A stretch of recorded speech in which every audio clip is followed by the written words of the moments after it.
Now, the greatest radio shows of all time. Suspense. The Shadow Node. Washington calling David Harding, counter spy. Classic radio theater. The Great Gildersleeve. Fibber McGee and Molly. Dragnet. Gunsmoke. The Lone Ranger. Now, step back into our time machine with your host, Wyatt Cox. Good evening, friends of the Inner Sanctum. We head to Summerfield to see what's going on in the household of the great Gildersleeve, starring Harold Peary, from November 4th, 1945, Leroy and His Studies. The Kraft Foods Company presents The Great Gildersleeve.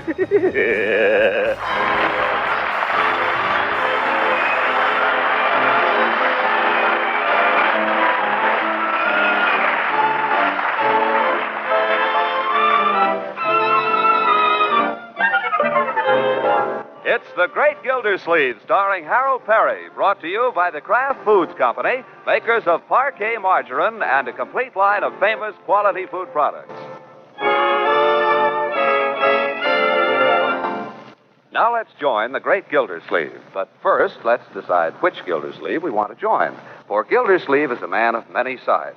Shall it be Gildersleeve, the man of action? Or Gildersleeve, the guardian and protector of his niece and nephew? Leroy, stick in your shirt tail. Or Gildersleeve, the great lover?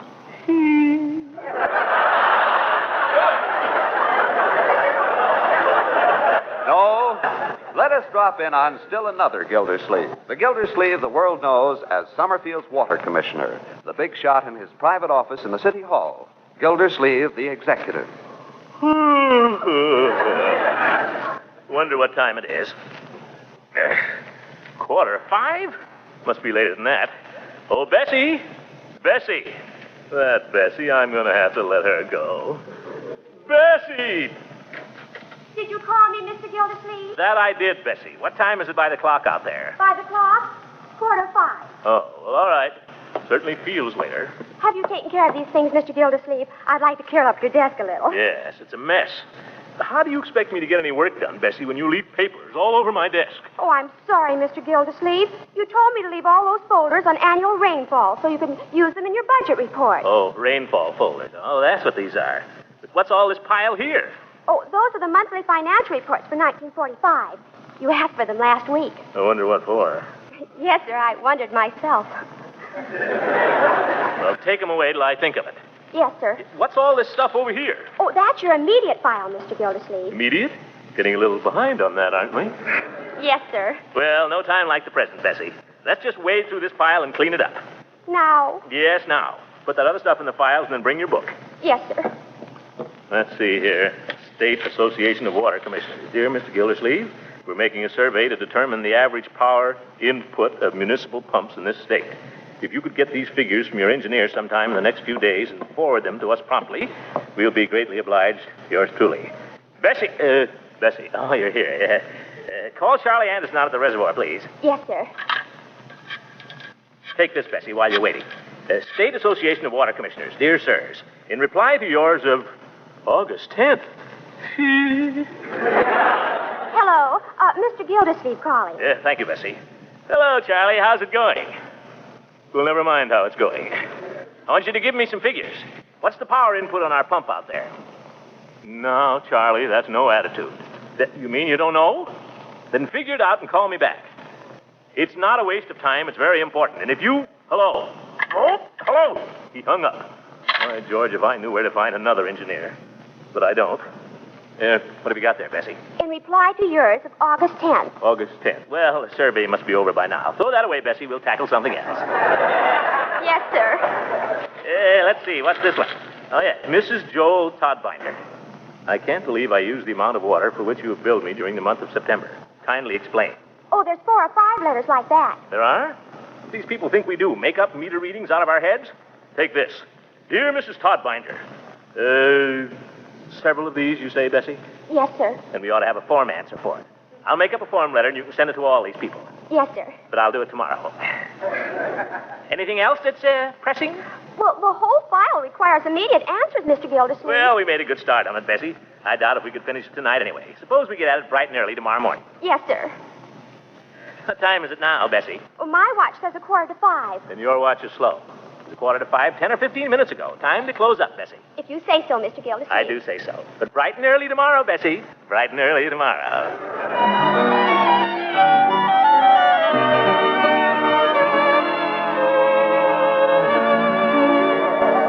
Oh, the trouble I've seen, nobody knows my side. Hiya, Bertie. You can't have nothing to eat now, Leroy. It's too close to supper. Okay. I told you time and time again, if you want to eat, you come to me right after school, and I'll fix you something. You can't come in here just before supper and fill up your stomach. I'm not even hungry. Well, you better be hungry when you sit down at the table. I got us a roast of beef tonight with our brand new November points. Yeah? What's the matter with you, Leroy? Don't you feel good? Yeah, I feel okay. I got another bad report card today. Oh, that's what's preying on your mind. I thought you'd been mighty quiet this afternoon. I'm afraid Uncle hit the roof. Oh, he won't hurt you. He sure was mad last time. I'm scared to show it to him. Make a clean breast of it, Leroy. That's the only way. Just say I done it and I'm sorry. Yeah? Yeah, that's the way I do every time I bust a cup. You do? Yes, sir. Everything open and above board. Handle it that way, nobody ever gets anything on Bertie. Well, I tried hiding it last time. What happened? I might try your system this time. What could I lose? That's probably your uncle now, Leroy. Yeah. Go on, son. Get it over with. The sooner you show it to him, the sooner it's all over. That's what I'm afraid of. Go on. He won't hurt you. Well, I'll try it. Hi, I'm glad to see you home so early. It's not particularly early, Leroy. Oh, well, I'm glad you're home anyway. Isn't it nice that Unc's home, Marge? What? Well, thank you, my dear. Never mind her. The reason I'm glad you're home is there's something I want to talk to you about, Unc. All right, Leroy. Just as soon as I wash my hands. Okay. It sure gets dark early these days, doesn't it? Yes, it does. Probably on account of daylight saving, huh? I suppose so. I wish they go back to the old way. It's better for people's eyes, don't you think so? Possibly. If they put back daylight saving... Leroy, it will not be necessary for you to supervise my washing. Well, I don't intend to supervise it. Stay out.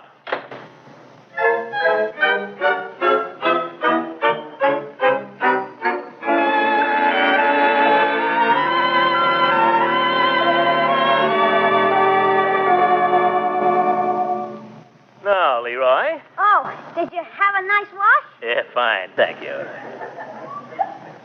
Here's tonight's paper, Unc. Haven't even opened it. Well, a treat. Thank you very much. Something you wanted to ask me, was there, my boy? Well, I got my report card today, and it's pretty bad. Oh, let me see it. I got bad marks and everything. I don't know how to explain it. I work hard. I did all the stuff. I don't know. I must be dumb or something. Come here, Leroy. Let me see the card.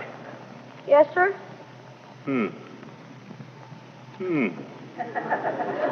Oh, Leroy.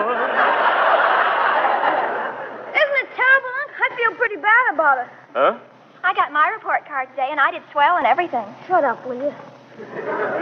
There must be some explanation for this, Leroy. It's just my fault, Unc, that's all. I'm not blaming anybody but myself. That's no explanation.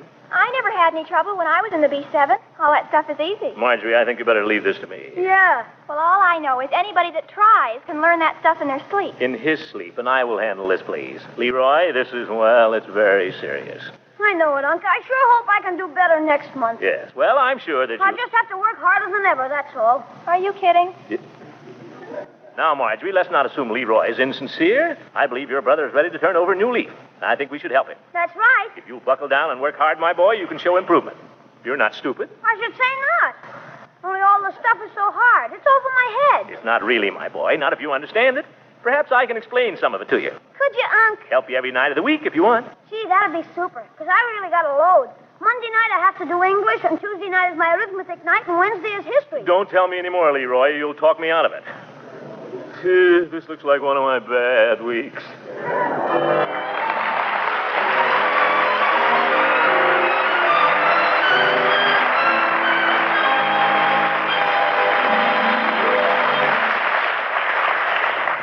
November 4th, 1945, Harold Peary is The Great Gildersleeve on Classic Radio Theater with Wyatt Cox.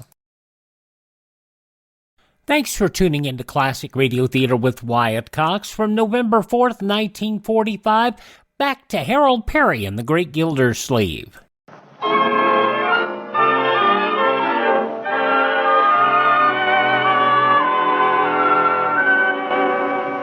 Now let's get back to our story and see how Gildersleeve has been getting along with the education of his nephew. To tell the truth, he hasn't really got around to it. Monday night. Well, Monday, something came up. Tuesday night. Tuesday night, I ran into a friend. Wednesday night. Well, Wednesday was something else. Now it's Thursday, and even Leroy is getting uneasy. Look, Unc, let's face it. I've got to write a composition about the Missouri Compromise, and I've got to have it in tomorrow. Confound it, Leroy. Haven't you done that yet? No, and that's not all. I've got about 9 million problems in arithmetic and a map to draw and a whole lot of spelling. Why do you let it pile up this way? Why do you keep putting it off? I was waiting for you to help me like you promised. Excuses. All I get is excuses. You did say you'd help him, Uncle Morris. Thanks, Marge. When I need to be reminded of my promises, my dear, I'll ask for it. Well, holler. I'll be up in my room. That girl. There's such a thing as being too smart. I wish she'd get a low report card just once. Well, Leroy, come on. Let's see what seems to be the trouble here. What's your most difficult subject? History. What don't you understand about it? I don't get it, that's all. I can't learn it. Never say can't, my boy. Well, I can. Nonsense. History can be a very interesting subject if you approach it properly. Well, how do you approach it? By the simple process of learning it. Just learn it, that's all. But I can't. Don't keep saying that. Of course you can learn it. I learned it, you can learn it. Now, for instance, you've got to write a composition about the Louisiana Purchase. Very well. The Missouri Compromise. All right, the Missouri Compromise. It's the same thing. Are you kidding? Well, that is, I mean they're related. Everything in history is related, my boy. That's the important thing in history, to learn the relation of things. Now, for example, Eli Whitney invented the cotton gin. Remember that, Leroy. That's mighty important. But it was Rogers and Clark who discovered the Northwest Territory. I don't get the relation. Well, you're a little young, I guess. Yeah, let's get down to this composition of yours now. What was it to be? The Missouri Compromise. Oh, yes, that. What was the Missouri Compromise, Unc? Well, it took place in Missouri, my boy. Natch, but what was it? It took place some years ago, as I remember. I forget the exact date. I know the date, 1820. Well, what was it? The Missouri Compromise? Well, it was a sort of a compromise. That is to say, it was, well, just what it says, the Missouri Compromise. Everybody knows what the Missouri Compromise was. Unc, will you tell me one thing? What? What good is history anyway? Well, history's a lot of good. If you learn it now, it'll help you in later life. How? Well, that depends. It depends on what you do in later life, yes. Have you given any thought to that, my boy? What do you plan to be when you grow up? How should I know? Confounded Leroy. You see, that's what's the matter with you. You have no purpose, no sense of responsibility, no plan in life. You just live from day to day. But, Unc, I'm just a little kid. If you're old enough to stay up till 9:30 at night, you're old enough to be responsible. You've got to organize yourself, my boy. You've got to start making sense. Doorbell. I'll get it. There you go. Right while I'm trying to talk to you. Hi, Judge. Come in. Thank you, Leroy. Is your uncle planning to go to the meeting, do you know? I don't know, but he's right in here if you want to talk to him. Oh, hello, Horace. Evening, Gildy. Going to school board meeting? I can't. I promised to help Leroy with his homework tonight. Well, I'm sure Leroy won't mind. I never break a promise to a child, Judge. That's something I make a point of. Ha! Leroy, go to your room. I didn't mean anything, Unc. You can't work down here anyway with people dropping in all the time. Pardon me. Oh, no offense, Judge. Stick around. Leroy, you go upstairs and get started on that composition. I'll come up later and see how you're doing. But you still haven't told me about the Missouri Compromise. Why should I? It's all in the encyclopedia. Go look it up. That's what education is for, my boy, to teach you to look things up. That's what the encyclopedia is for, to look things up in. I still don't see what the Missouri... Don't bother me anymore with the Missouri Compromise. Ye gods, go upstairs and get to work. Okay. No wonder I get C's and D's. That boy. I don't know what I'm going to do about him, Horace. No power of concentration. Puts everything off. Completely disorganized. Oh, I don't know. I was talking to him just now. Absolutely no sense of responsibility. No thought for the future. I asked him what he wanted to be when he grows up. He doesn't know. The boy has no life plan. What's your life plan, Gildy? Huh? I say, what's your life plan? What do you mean? Well, what thought have you given to the future? Are you going to be a small-town water commissioner all your life? The office of water commissioner, Horace, is not one to be sneezed at. Big frog in a little puddle. That's all you are, Gildy. I resent that. I don't know where you get off to talk about Leroy. You're not even a very good water commissioner. Horace. Well, be honest with yourself, Gildy. Are you? You aren't there half the time. You shilly-shally, you put things off. There's no saying, you know, Gildy, procrastination is the thief of time. I know. Well, it's true. You've been in that office 3 years now. What have you done? And what did you do before that? And what are you going to do in the future? I don't know, Horace. I just don't know. I'm saying this as your friend, Throckmorton. You are my friend, Horace, and I hope I'm yours. I've always so considered you. But what you've got to realize, old friend, I'm only saying this for your own good. I know that. What you've got to realize is you only got into that office on a political fluke. And you could be bounced out tomorrow. Horace, you haven't heard anything. No. But if they ever got on to you, if anybody ever found out how little you really know about it, why, you don't know anything about the water department. You're just a glad-hander. That's all, just a small-town politician. You don't know beans about hydraulics or anything else. And you've never taken the trouble to learn. You've just been so doggone lazy. Horace, don't! Well, it's true. All these things you accuse Leroy of, he's just a chip off the old block. You're right. I've been a bad uncle. Well, I wouldn't go as far as that. I have. I've set him a bad example. Oh, it isn't that so much, Gildy. But what provisions have you made for the future? Suppose you were to get the can tied to you. No. Have you made any plans? Have you saved up any money? I don't even need to ask. I'm no good. I'm not worrying about you. You'd get along somehow. But what about Marjorie and Leroy? Those two sweet children. I'm no good, Horace. I'm just no good. Have nothing to do with me. No, old friend, that's not the way to take it. I'm a failure, a big, fat failure. Well, be that as it may, and I'm not altogether denying it, the thing to do is not to give in to it. What do you mean? Advise me, Horace. Well, you want to be a success in life? You want to be a good water commissioner? Make yourself one. But how? Work, study, improve yourself. Go to bed early, get up early. I will. I'll go to bed at 9 o'clock. Study engineering. Learn hydraulics. But how? I'm no chicken, you know. Why, any good correspondence school must have a course in hydraulics. Write to them. I'll do it. I'll write to him this very night, Horace. Oh, Judge, I don't know what to say to you, but thanks, old friend. Thanks a million.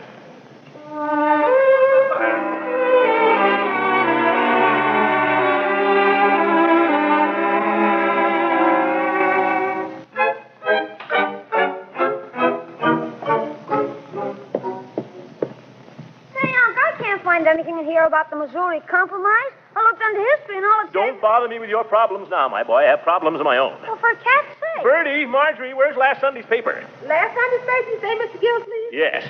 Why is it the Sunday paper always has to be thrown out before I can get a chance to read it? This is Thursday, Uncle Morris. I never throw out nothing, Mr. Gildersleeve. I put all the papers in the wood closet there, just as always. First I ever heard of it. Well, never mind, Bertie. I'll... Hey, here it is in the wood closet. What's the use of me talking? If you're looking for the funnies by any chance, they might just possibly be up in my room. No, I'm looking for the book section. Here. I saw it in here. I know I saw it in here. Ah, the Alexander Hamilton Institute. Now, clear out, everybody, please. I've got to write a letter. Marjorie, get that junk off the desk, will you? Come along, Leroy. I never heard such a fuss about writing a letter. Who's he writing to? President Truman? No, Alexander Hamilton. Oh, now who's that? The minute I sit down, I got to get up and answer the... Well, hello, Leela. Come in. Oh, thank you, Throckmorton. I just dropped over to see if there was any gentleman who'd care to invite a lady to the movies.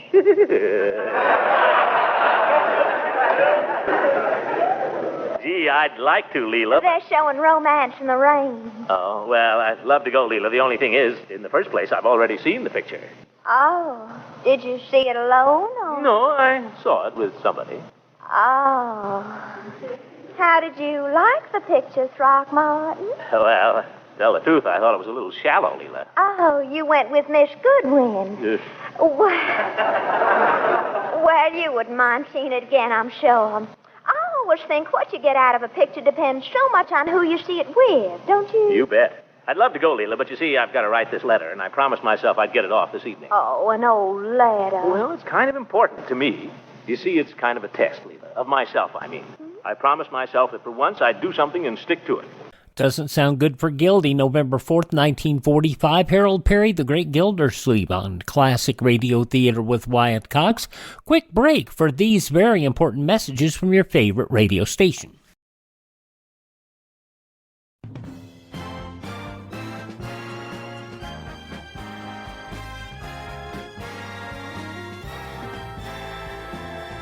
Now on Classic Radio Theater with Wyatt Cox, the conclusion of The Great Gildersleeve, starring Harold Peary, November 4th, 1945.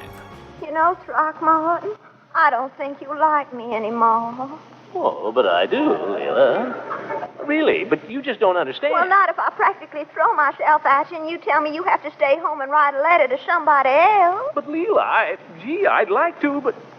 Leela, tell me something. Yes? You think I'm a failure? Why, certainly not. You think I'm nothing but a glad-hander and a small-time politician? Gracious, who could ever think a thing like that? Well, that's all I want to know. Let's go to the movies.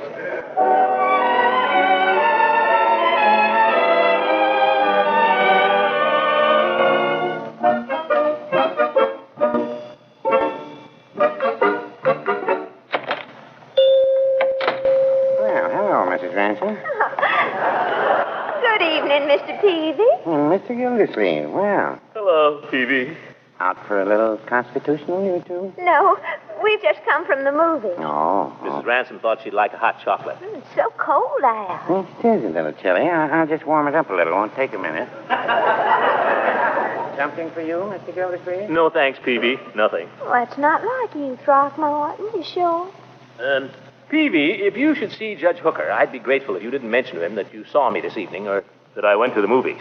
Just as you say, Mr. Gildersleeve. Well, Throckmorton, what possible difference could it make to Horace? Oh, none. I'd just rather he didn't know, that's all. What's wrong, honey? You don't seem like yourself tonight. Nothing. You haven't seemed like yourself all evening, except when you fell asleep there. And that was only for a minute. Well, I feel I've been a bad boy this evening, that's all. Why ever should you? Because, Leela, there were some things I promised myself I was going to do. I was going to help Leroy, and I didn't. And I was going to write to some people, the Alexander Hamilton Institute. Yeah, there you are, Mrs. Ransom. Oh, thank you, Mr. Peavy. It's hot. Watch out. And so you folks went to the movies, eh? How was the picture? Oh, just wonderful. So. I don't get to go to many movies myself. Mrs. Peavy likes to go occasionally, but I have to work late here. Peavy, you don't know how lucky you are. No, I wouldn't say that. Yes, you are, Peavy. You're one of the luckiest men I know. You know what you want out of life, and you get it. You're a real success. Much obliged, but And another thing where you're lucky, you're married. I could answer that, too. Certainly, you don't have a lot of temptations to keep you from doing what you should be doing. Well, I wouldn't necessarily say that either. Throckmorton, I just don't understand what you're talking about. You wouldn't understand if I told you, Leela. This has to do with life. Oh? Yeah, drink your chocolate. Men are so strange sometimes. What I mean to say, Peavy, is, well, confound it, here you are working till 11 o'clock at night. You stick to things. You get them done. You have willpower. Well, Mr. Gildersleeve, I'll tell you a little about that. You might not think it, but it used to be I had a lot of trouble with my willpower. In fact, I was this way and that about things. Just couldn't seem to make up my mind. Then one summer, Mrs. Peavy and I took a little trip. Well, what's that got to do with willpower? Well, I'm coming to that. We took a trip to Chautauqua. You know, they have a sort of a camp meeting there with lectures and so on. There's one fella, he's quite a talker. Big, tall fella, I remember, with black hair and a gold tooth. His lecture was about willpower. Well, what do you have to say about it? Well, it was his theory that if you believe you can do a thing, you can do it. That's what he said. If you believe it hard enough, you can do it. Got in there. Maybe. I'll never forget that fella. He stood up there and sort of flung his arms around when he talked, and his eyes were black, and they seemed to bore right through you. Yeah? I remember the words he said when he was winding up. He banged on the desk, and he shouted, "I am the captain of my fate and my unconquerable soul." He looked at me when he said it. And from then on, your willpower was okay? Well, not exactly. I've always suspected that Mrs. Peary thought the fellow was looking at her.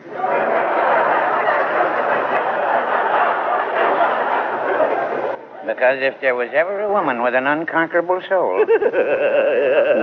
Keeps me on the beam, though. Yeah, but it's Mrs. Peavy's willpower. Do you think I'd be down here working till 11 o'clock at night if I had my way about it? Why, you know better than the rest of us, Peavy. You say what? By George, you're all right. Have a hot chocolate on me. You feeling better now, Throckmorton? Oh, great. You want to know something, Peavy? That hooker, the sanctimonious old goat, he's the biggest faker in this town. Well, now, you may be right. Come along, Leela. Good night, Peavy.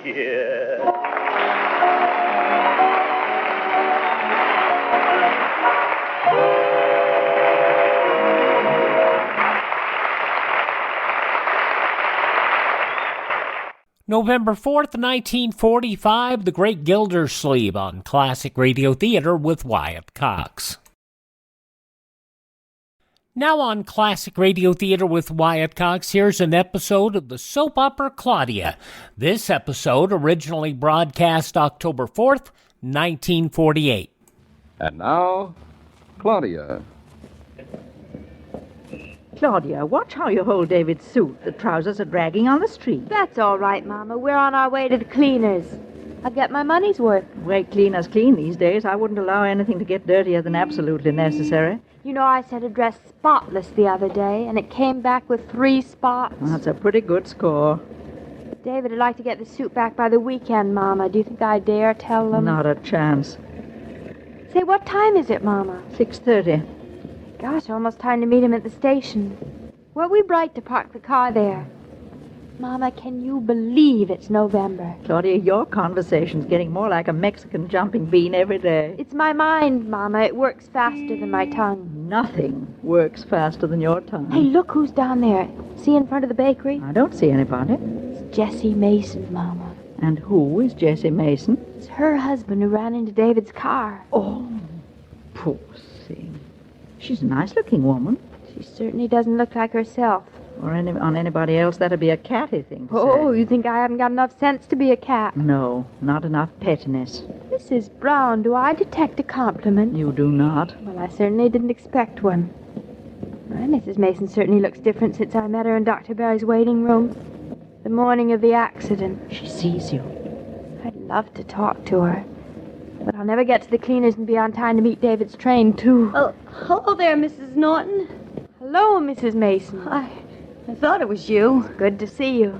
This is my mother, Mrs. Brown. Good evening, Mrs. Mason. Hello. Claudia, I tell you what. You give me David's suit, and I'll take it to the cleaner. You can just go right on to the station. I have about 3 minutes before the train. By the time you get there, it will be 3 minutes. Give me the suit. I'll walk you down to the station, Mrs. Norton. I'm going that way. Good. Well, here's the suit, Mama. I'm just the maid of all work, Mrs. Mason. How'd you love it, I'll bet. Yes, I suppose I do. Well, I'll meet you in front of the drugstore, Claudia. Yes, Mama. And, Mama, tell those cleaners David wants his suit on Friday. All right. Hey, she's good looking, your mother. I think so. She looks the way she should look for a mother. For a grandmother, too. Yeah, that's right. Wonder if my mother would have looked like that. My mother died when she was 28. Pretty tough on her. Pretty tough on you. Oh, it didn't seem to bother me much. I didn't know what I was missing. I was just a kid. I couldn't have stood growing up without Mama. Mrs. Norton. Yes? How's Mr. Norton? Oh, he's fine now. He's really fine. He's back to work and everything. Gee, that's swell. He's been kind of on my mind. He has? Yeah. I've been feeling I ought to call on him. Should have come up to the house and seen him after he got out of the hospital. I owe him an apology, I kind of thought.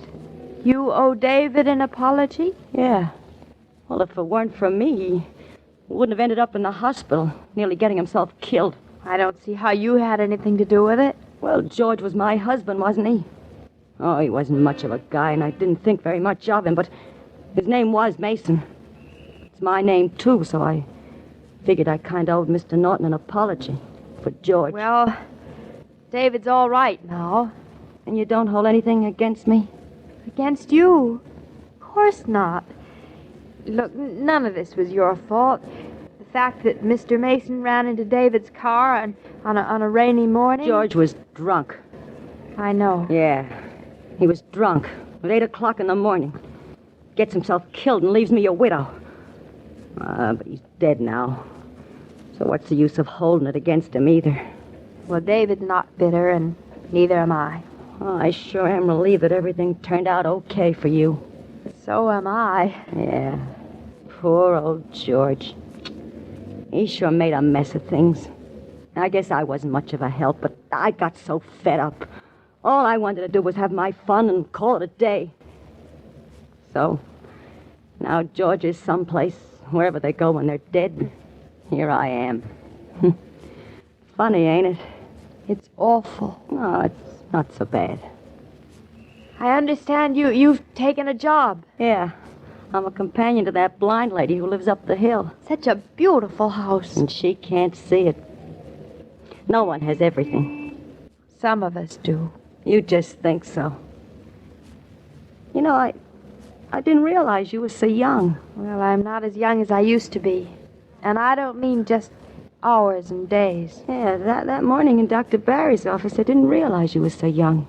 You seemed so calm and cool. I felt very, very old. And I was screaming my head off. I don't know what come over me, but I was just screaming. I think it was because I hated everything so much. George for doing this to me and everything else. I couldn't scream. I wished I could, but I just couldn't. Yeah. Well, that's the way people are.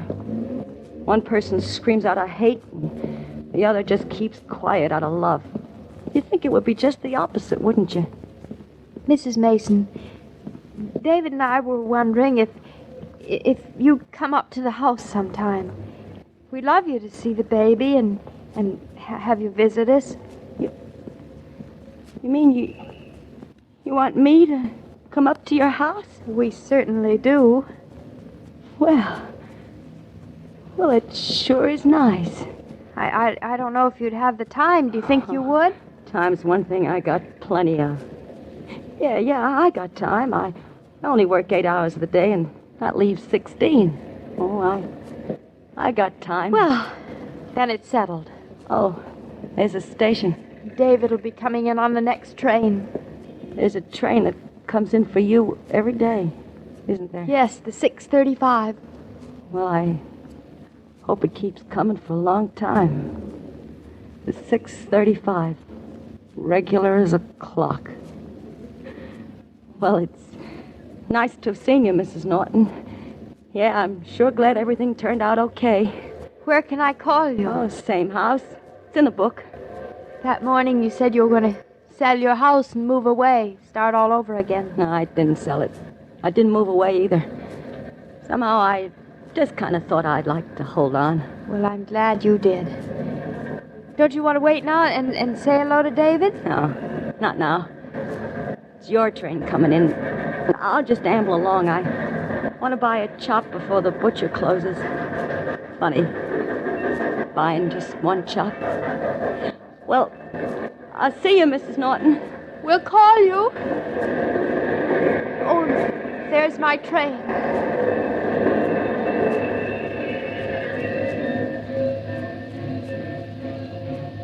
David, I'm over here.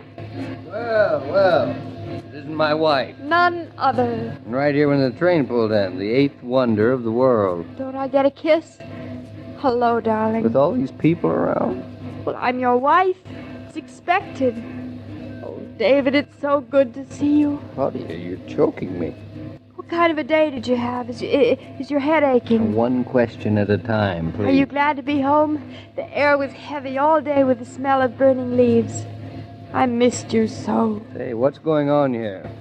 What's going on here? You'd think I'd been away for 3 months. It feels like 3 months. Aren't you glad to be home? Well, sure, I'm glad to be home, but it isn't anything to get hysterical about. I think it is.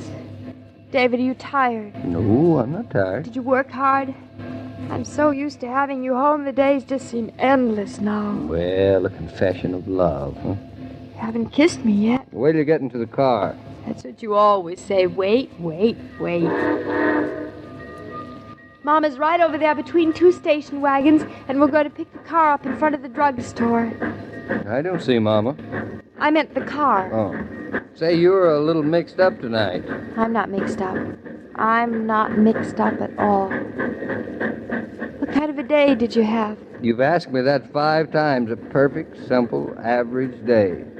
Nothing unusual or extraordinary happened. You put me on the train this morning. I spent the day at the office, and, well, here I am again tonight. That's the nicest part of the day.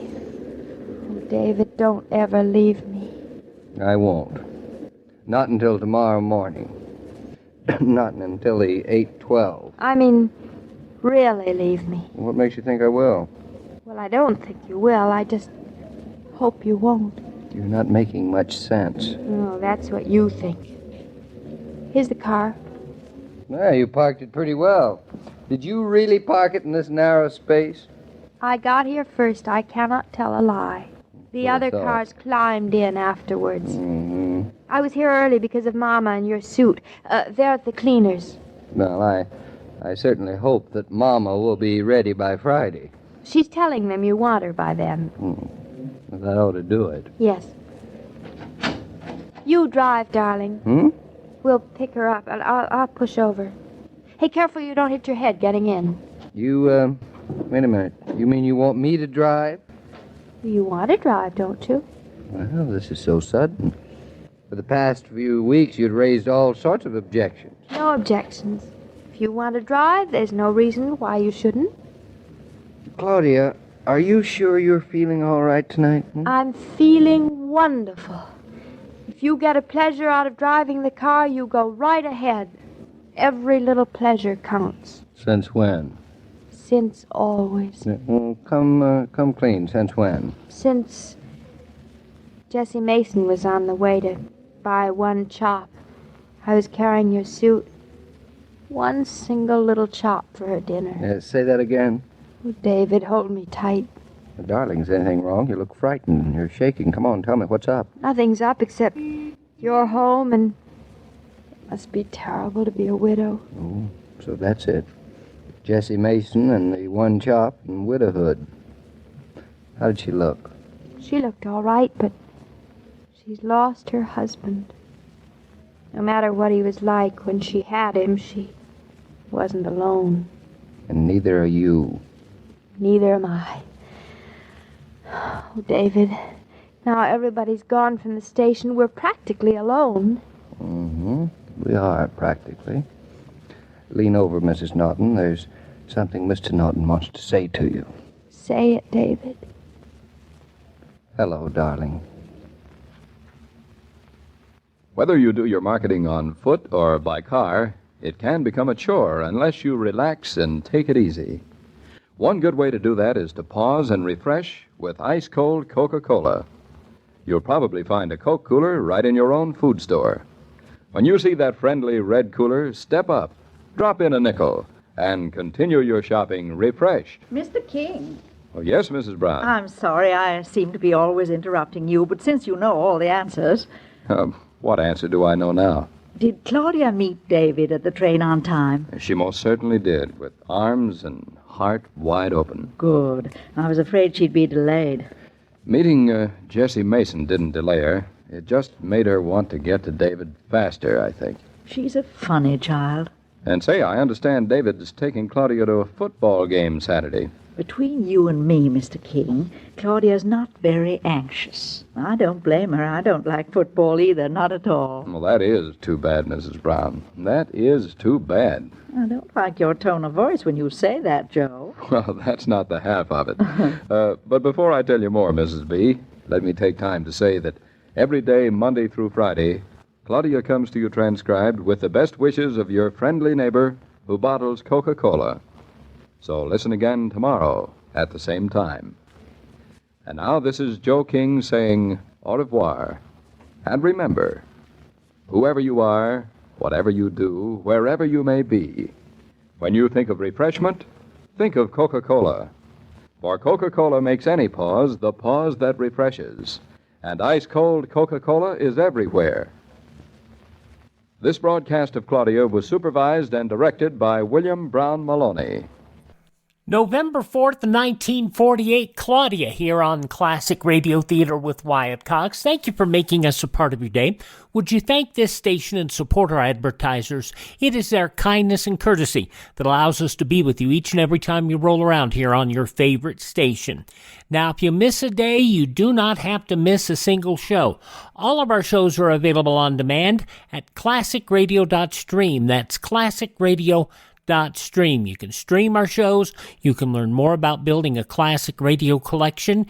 You can contact me there. You can see the list of places where you can download our podcasts, and you can also buy me a coffee.